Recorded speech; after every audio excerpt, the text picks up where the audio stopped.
Hi friends, ఈరోజు మనం రాగి సంగటి ప్రిపేర్ చేస్తున్నామండి. హెల్త్కి అయితే చాలా మంచిదండి. పూర్వకాలంలో అందరూ మన అమ్మ వాళ్ళు అమ్మమ్మ వాళ్ళు అందరూ తినేవాళ్ళండి. దాంతో వాళ్ళకి నడుము నొప్పి అలాంటివి ఏ ప్రాబ్లం లేకుండా ఆరోగ్యంగా ఉండేవాళ్ళండి. ఒక చిన్న కటోరడాన్ని బియ్యం కడిగి కుక్కర్లో వేసి ఉడికిస్తున్నానండి. మరియు రాగి పిండి కొంచెం కటోరడంతా కలిపి వాటర్లో కలిపి పెట్టుకున్నాము. ఇది బాగా రైస్ అయితే ఉడికిందండి. ఇందులో మనం రాగి పిండిని వేసి బాగా కలుపుకోవాలి.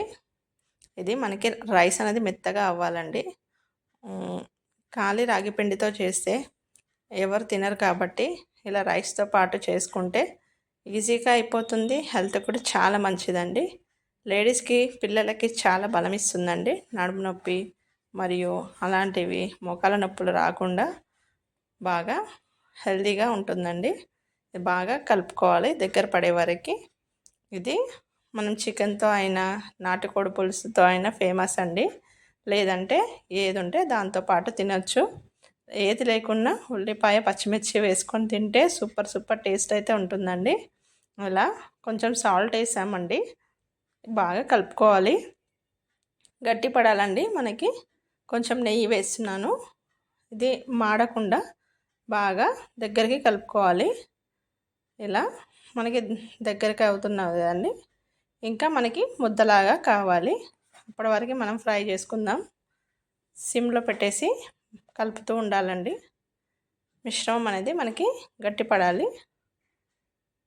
ఇలా చేస్తే మా పిల్లలైనా ఎవరైనా ఇష్టంగా తింటారండి. ఇది వేసుకొని తినేస్తే ఇంకా మనకి రైస్ కూడా తినాల్సిన పని ఉండదండి. ఈ సమ్మర్లో ఇలాంటివి చేసి పెట్టుకోవాలండి. రాగి జావా మరియు ఇలా సంగటి, ఇంకోటి వాటర్ ఎక్కువ తాగాలండి. ఇవన్నీ తీసుకుంటే హెల్త్కి అయితే చాలా బాగుంటుందండి. ఇలా గట్టి పడుతుంది చూడండి. ఇంకొక 5-10 మినిట్స్ పెట్టుకుంటే సరిపోతుంది మనకి. మేమైతే దీంతో మామిడికాయ పచ్చడితో సర్వ్ చేశానండి. టేస్ట్ కూడా చాలా బాగుంది. ఎలా మీకు ఏది కావాలంటే దాంతోపాటు సర్వ్ చేసుకోవచ్చు, లేదంటే డైరెక్ట్ అయినా తినేయొచ్చండి. టేస్ట్ వచ్చి చాలా బాగా వస్తుంది. హెల్త్ కూడా చాలా మంచిది. మా పిల్లలు అయినా తింటారు, ఎవరైనా తింటారు మా ఇంట్లో. రాగి సంగటి, రాగి జావ ఇలా పిల్లలకి స్కూల్కి వెళ్ళేటప్పుడు అంబలిలాగా చేసి బాటిల్లో పోసి ఇచ్చేస్తామండి. స్కూల్లో తాగేస్తారు. హాఫ్ డేస్ కదా, ఇలా తాగేసుకొని హెల్తీగా ఉంటారండి పిల్లలైనా. ఓకేనా ఫ్రెండ్స్, ఇప్పుడైతే ఇది గట్టి పడుతుంది చూడండి. ఇంకొక 5 మినిట్స్ పెట్టేసి స్టవ్ అయితే ఆఫ్ చేసుకుందాం. బాగా ఒకసారి కలిపేసుకుందామండి. రైస్ మనకి మెత్తగా ఉడికితే టేస్ట్ అనేది చాలా బాగుంటుందండి. ఇలా దగ్గర పడింది. ఒక ప్లేట్లోకి అయితే తీసుకొని వేడివేడిగా నేనైతే మామిడికాయ పచ్చడితో సర్వ్ చేశాను. నాటుకోడి పులుసుతో అయినా సర్వ్ చేసుకోవచ్చు. ఉల్లిపాయ పచ్చిమిర్చితో అయినా సర్వ్ చేయొచ్చండి.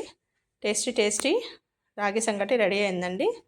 వీడియో నచ్చితే తప్పకుండా లైక్ చేయండి, షేర్ చేయండి, సబ్స్క్రైబ్ చేయండి ఫ్రెండ్స్. ఎలా వచ్చిందో కామెంట్లో చెప్పండి. మరొక వీడియోతో మీ ముందుకైతే వస్తాను. Take care. Bye. Thanks for watching. Bye friends.